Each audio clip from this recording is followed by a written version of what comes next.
مرنے کے بعد روح کیسے تڑپتی رہتی ہے۔ رسول اللہ صلی اللہ علیہ وآلہ وسلم نے فرمایا، میت پر سب سے زیادہ سخت حالت۔ بسم اللہ الرحمن الرحیم۔ انسان اپنی زندگی میں بہت سے کام محض اپنی لذت یا خواہش کو پورا کرنے کے لیے کرتا ہے، جس کی وجہ سے یا تو اس کا پیسہ برباد ہو جاتا ہے یا صحت برباد ہوتی ہے۔ موت کو یاد رکھنے والے کی خواہشات کم ہوتی ہیں۔ اسی کے بارے میں نبی پاک صلی اللہ علیہ وآلہ وسلم نے فرمایا، لذتوں کو ختم کرنے والی موت کو کثرت سے یاد کرو۔ بارگاہ رسالت میں عرض کی گئی، کون سا مومن زیادہ عقل مند ہے؟ ارشاد فرمایا، موت کو کثرت سے یاد کرنے اور موت کے بعد کے لیے اچھی تیاری کرنے والے، یہی لوگ زیادہ سمجھدار ہیں۔ ہر شخص کی جتنی زندگی مقرر ہے اس میں نہ زیادتی ہو سکتی ہے نہ کمی۔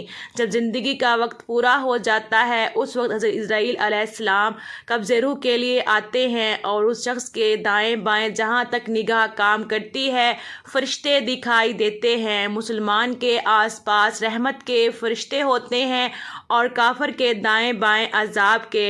اس وقت ہر شخص پر اسلام کی حقانیت آفتاب سے زیادہ روشن ہو جاتی ہے، مگر اس وقت کا ایمان معتبر نہیں، اس لیے کہ حکم ایمان بالغیب کا ہے اور اب غیب نہ رہا بلکہ یہ چیزیں مشاہدہ ہو گئیں۔ مرنے کے بعد مسلمان کی روح حسب مرتبہ مختلف مقاموں میں رہتی ہے، بعض کی قبر پر، بعض کی چائے زمزم شریف میں، بعض کی آسمان و زمین کے درمیان، بعض کی پہلے دوسرے ساتویں آسمان تک اور بعض کی آسمانوں سے بھی بلند، اور بعض کی روحیں زیر عرش کندیلیوں میں اور بعض کی اعلیٰ علیین میں، مگر کہیں ہوں اپنے جسم سے ان کا تعلق بدستور رہتا ہے۔ جو کوئی قبر پر آئے اسے دیکھتے پہچانتے اس کی بات سنتے ہیں۔ حدیث میں ہے کہ ایک طائر پہلے قفس میں بند تھا اور اب آزاد کر دیا گیا۔ ائمہ کرام فرماتے ہیں، بے شک پاک جانیں جب بدن کے علاقوں سے جدا ہوتی ہیں، عالم بالا سے مل جاتی ہیں اور سب کچھ ایسا دیکھتی سنتی ہیں جیسے جہاں حاضر ہیں۔ حدیث میں فرمایا، جب مسلمان مرتا ہے اس کی راہ کھول دی جاتی ہے، جہاں چاہے جائے مردہ کلام بھی کرتا ہے اور اس کے کلام کو جن اور انسانوں کے سوا تمام حیوانات وغیرہ سنتے بھی ہیں۔ جب مردے کو قبر میں دفن کرتے ہیں اس وقت اس کو قبر دباتی ہے۔ اگر وہ مسلمان ہے تو اس کا دبانا ایسا ہوتا ہے جیسے ماں پیار میں اپنے بچے کو زور سے چمٹا لیتی ہے، اور اگر کافر ہے تو اس کو اس زور سے دباتی ہے کہ ادھر کی پسلیاں ادھر اور ادھر کی پسلیاں ادھر ہو جاتی ہیں۔ جب دفن کرنے والے دفن کر کے وہاں سے چلے جاتے ہیں وہ ان کی جوتوں کی آواز سنتا ہے۔ اس وقت اس کے پاس دو فرشتے اپنے دانتوں سے زمین چیرتے ہوئے آتے ہیں اور نہایت سختی کے ساتھ کرخت آواز میں سوال کرتے ہیں۔ پہلا سوال، تیرا رب کون ہے؟ دوسرا سوال، تیرا دین کیا ہے؟ تیسرا سوال، ان کے بارے میں تو کیا کہتا تھا؟ مسلمان ہے تو پہلے سوال کا جواب دے گا، میرا رب اللہ ہے، اور دوسرے سوال کا جواب دے گا، میرا دین اسلام ہے۔ تیسرے سوال کا جواب دے گا، وہ تو رسول اللہ صلی اللہ علیہ وآلہ وسلم ہے۔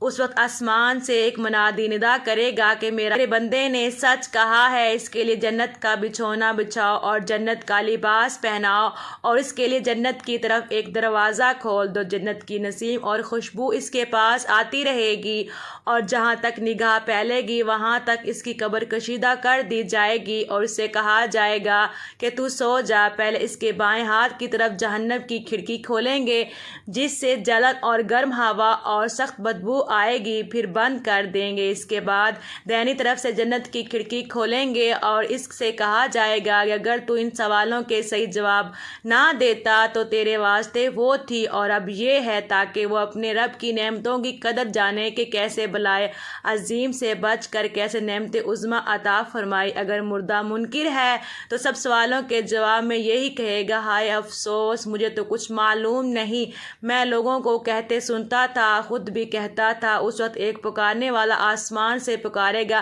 کہ یہ جھوٹا ہے، اس کے لیے آگ کا بچھونا بچھاؤ اور آگ کا لباس پہناؤ اور جہنم کی طرف ایک دروازہ کھول دو، اس کی گرمی اور لپیٹ اس کو پہنچے گی اور اس پر عذاب دینے کے لیے 2 فرشتے مقرر ہوں گے جو اندھے اور بہرے ہوں گے۔ ان کے ساتھ لوہے کا گرز ہوگا کہ پہاڑ پر اگر مارا جائے تو خاک ہو جائے۔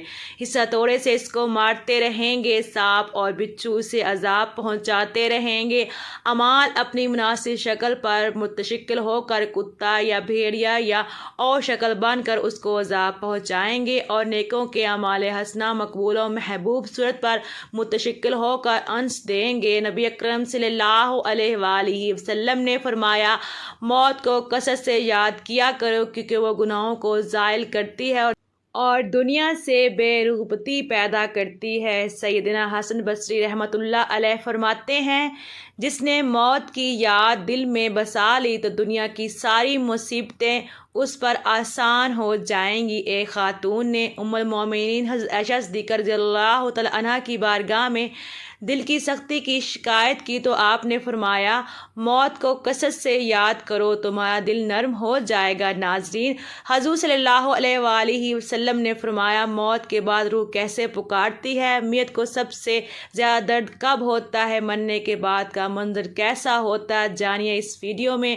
حضرت زید سے روایت ہے کہ نبی کریم صلی اللہ علیہ وآلہ وسلم نے فرمایا کہ میت پر سب سے زیادہ سخت حالت اس وقت ہوتی ہے جب غسل دینے والا اس کو نہلانے کے لیے آتا ہے، اس کی انگلی سے انگوٹھی اتارتا ہے، جسم سے لباس اتارتا ہے، سر سے عمامہ جدا کرتا ہے، اس کی روح بے چین ہو کر فریاد کرتی ہے جس کی آواز جن و انس کے سوا سب سنتے ہیں، اور کہتی ہے، اے نہلانے والے، تجھے خدا کی قسم میرے کپڑے بہت نرمی سے اتارو کیونکہ ملک موت کے پنجے کی تکلیف سے مجھے پوری طور پر ابھی آرام نہیں ملا۔ پھر جب اس کو تختے پر لٹا کر اس پر پانی ڈالا جاتا ہے تو روح چلاتی، اے نہلانے والے، خدا کے واسطے میرے جسم کو قوت سے ہاتھ نہ لگاؤ کیونکہ وہ جان کنی کی سختی سے زخمی اور چور چور ہو رہا ہے۔ پھر جب لہنا کر اس کو کفناتے ہیں اور پاؤں کی طرف سے باندھ دیتے ہیں تو روح کہتی ہے، اے غسل دینے والے، خدا کے لیے ابھی سر کی طرف سے میرے کفن میں گرا نہ لگانا کہ میرے بیوی بچے اور تمام رشتہ دار دنیا میں آخری بار میری صورت دیکھ لیں، کیونکہ آج میں ان سے بچھڑ رہا ہوں اور اب قیامت تک یہ میری صورت نہیں دیکھیں گے۔ پھر جب اس کا جنازہ تیار کر کے گھر سے باہر نکالا جاتا ہے تو روح پکارتی ہے، اے جنازہ اٹھانے والوں، خدا کے واسطے ابھی جلدی نہ کرنا تاکہ میں اپنے بال بچوں اور عزیز و اقارب سے رخصت ہو لوں۔ اے جنازہ اٹھانے والوں، میں اپنی اولاد کو یتیم اور بیوی کو بیوہ چھوڑے جاتا ہوں، خدا کے لیے میرے بعد ان کو تکلیف نہ دینا۔ میں اپنا گھر اور مال و اسباب دوسروں کے لیے چھوڑے جاتا ہوں، اب یہاں کبھی واپس نہ آؤں گا اور قیامت تک کسی کی صورت نہ دیکھوں گا۔ پھر جب جنازہ اٹھا کر لے چلتے ہیں تو میت کہتی ہے، اے میرے بھائیوں، میں نے آج تک جو کچھ مال و اسباب جمع کیا تھا وہ صرف وارثوں کے لیے تھا، آج ان میں سے کوئی میرے گناہوں کا ذرا سا بوجھ بھی نہیں اٹھا سکتا، ہر چیز کا حساب مجھ سے لیا جائے گا اور میرے وارث کھائیں گے اور اڑائیں گے۔ پھر جب نماز جنازہ کے بعد دفن سے پہلے کچھ لوگ اپنے اپنے گھر جانے لگتے ہیں تو میت کہتی ہے، اے میرے بھائیو، خدا کے واسطے ابھی سے ایسا ظلم نہ کرو، مرنے والا تم سے مانوس تھا اور تم دفن سے پہلے لوٹے جاتے ہو۔ پھر جب اسے قبر میں اتارتے ہیں تو میت کہتی ہے، اے میرے وارثوں اور ترکہ پانے والوں، میں نے جو کچھ مال جمع کیا تھا وہ سب تمہارے لیے چھوڑا، خدا کے لیے تم مجھ کو دعائے خیر اور فاتحہ سے بھلا نہ دینا۔ بزرگوں کا قول ہے کہ آخرت کی منزلوں میں سے قبر پہلی منزل ہے، اگر اس منزل میں نجات پائی تو اس کے بعد منزلیں بہت آسان ہیں، اگر یہاں عذاب میں مبتلا ہوا تو آگے چل کر اس سے زیادہ سختی ہوگی۔ حدیث شریف میں ہے کہ مردہ قبر میں ایسا ہے جیسے کوئی شخص پانی میں ڈوب رہا ہو اور مدد کے لیے فریاد کرتا ہو، مردہ ہر وقت اپنے ماں باپ، بہن بھائی یا اولاد اور دوست وغیرہ اپنے پسماندگان سے دعائے خیر اور فاتحہ کا منتظر رہتا ہے، جب اس کو اس کے پسماندگان کی طرف سے کوئی تحفہ ثواب پہنچتا ہے تو وہ اس کے لیے تمام دنیا اور جو کچھ دنیا میں ہے اسے محبوب و مرغوب ہوتا ہے، اور اللہ تعالیٰ اس کے رشتہ داروں کی دعائے خیر کے ثواب کو قبرستان والوں پر پہاڑوں کے برابر داخل فرماتا ہے۔ موت ایک دروازہ ہے جس میں سب لوگوں نے داخل ہونا ہے۔ حضرت عثمان غنی رضی اللہ تعالی عنہ کسی قبر پر جب جاتے تو اتنا روتے کہ ان کی داڑھی بھی آنسوؤں سے تر ہو جاتی۔ آپ سے پوچھا گیا، آپ جنت و جہنم کا تذکرہ کرتے ہوئے تو نہیں روتے مگر قبر دیکھ کر روتے ہیں؟ کہنے لگے، رسول اللہ صلی اللہ علیہ وآلہ وسلم نے فرمایا کہ قبر آخرت کی پہلی منزل ہے، لہٰذا اگر مرنے والا اس سے نجات پائے تو بعد کے مناظر اس سے کہیں زیادہ آسان ہیں، اور اگر اس کی تکلیف سے نجات نہ پائے تو بعد کے مراحل اس سے بہت زیادہ سخت ہیں۔ اور فرمایا کہ رسول اللہ صلی اللہ علیہ وآلہ وسلم کا ارشاد ہے، میں نے کبھی کوئی منظر نہیں دیکھا مگر قبر اس سے زیادہ سخت ہے، کیا ہمارے لیے ان قبروں میں عبرت نہیں ہے؟ دیکھیں، مالدار، فقیر، طاقتور اور کمزور دنیا میں لوٹنے کی خواہش رکھتے ہیں، مال جمع کرنے اور محل بنانے کے لیے نہیں بلکہ اس کے لیے کہ کاش ہمیں ایک نماز پڑھنے کی مہلت مل جائے، کاش ہمیں ایک دفعہ سبحان اللہ کہنے کی فرصت دے دی جائے، لیکن اب ناممکن ہے۔ اب اعمال نامے لپیٹ دیے گئے ہیں، روح جسم سے نکال لی گئی ہیں، زندگی کی مہلت ختم ہے، اب ہر میت اپنے عمل کے محروم ہو کر قبر میں پڑی ہے۔ ایک حاجت مند حضرت عثمان غنی رضی اللہ تعالی عنہ کے دروازے پر غروب آفتاب کے بعد آیا، ابھی اس نے دستک نہ دی تھی کہ حضرت عثمان غنی رضی اللہ تعالی عنہ کی آواز اس کے کانوں میں پڑی۔ وہ اپنی اہلیہ سے شکایت کر رہے تھے کہ چراغے کی بتی موٹی ہے جو تیل زیادہ استعمال کرنے کے سبب بن رہی ہے۔ حاجت مند نے جو سنا وہ سوچتا رہ گیا کہ وہ ایسے شخص سے حاجت پوری کرنے کی تو کیا توقع کرے گا جو تیل کے معمول سے زیادہ خرچہ پر اپنی بیوی کو سرزنش کر رہا ہے۔